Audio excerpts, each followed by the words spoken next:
આજરોજ તારીખ 6 ઓક્ટોબર 2024 રવિવાર નવરાત્રિના શુભ દિવસે સવારે 10 કલાકે મહારાણા પ્રતાપ હાઈસ્કૂલ ડીસા ખાતે નરેન્દ્ર મોદી વિચાર મંચ ડીસાના હોદ્દેદારોની વરણી કરવામાં આવેલ, જેમાં મુખ્ય મહેમાન તરીકે નરેન્દ્ર મોદી વિચાર મંચના બનાસકાંઠા જિલ્લાના પ્રભારી શ્રી મહેશ્વરભાઈ દેસાઈ, જિલ્લાના અધ્યક્ષ શ્રી નટુભાઈ હેરુવાલા, મહામંત્રી શ્રી મહેન્દ્રભાઈ શ્રીમાળી, મહામંત્રી શ્રી બચુભાઈ ઠાકોર, મહામંત્રી શ્રી રાકેશભાઈ શાહ, ઉપપ્રમુખ શ્રી પ્રવીણભાઈ પરાડિયા, ડીસાના મહામંત્રી શ્રી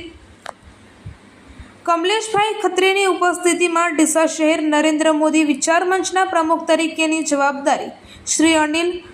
ફૂલવાણીને આપવામાં આવેલ, તેમજ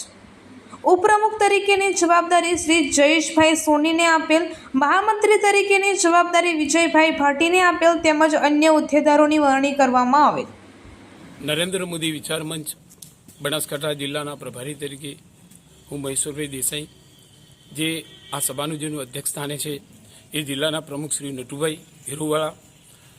મહામંત્રી શ્રી શ્રીમાળી મહેન્દ્રભાઈ, ઉપપ્રમુખ જિલ્લાના શ્રી પરાડિયા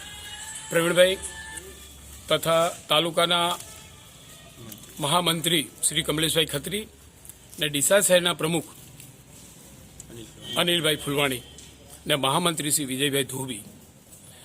આજની આખી જે બોડીની જે રચના કરી છે, એક નવીન રચના થઈ રહી છે. એની અંદર ડીસામાં માતૃભૂમિની રક્ષા માટે આ જિલ્લો હંમેશા અગ્રેસર છે.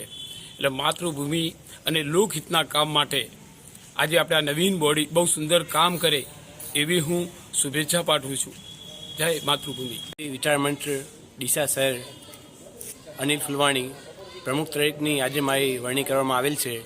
અને અહીંયા જિલ્લાના અધ્યક્ષ નટુભાઈ હેરુવાલાની ઉપસ્થિતિમાં આખી બોડીની રચના કરવામાં આવી છે, જેમાં ઉપપ્રમુખ તરીકે ડીસા શહેરના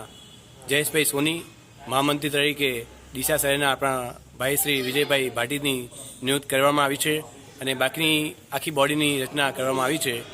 અને જે મને ડીસા શહેર પ્રમુખ તરીકેની જવાબદારી નરેન્દ્ર મોદી વિચાર મંચ દ્વારા મળેલ છે, એ હું ખૂબ જ બખૂબી નિભાવીશ એવી આશા છે.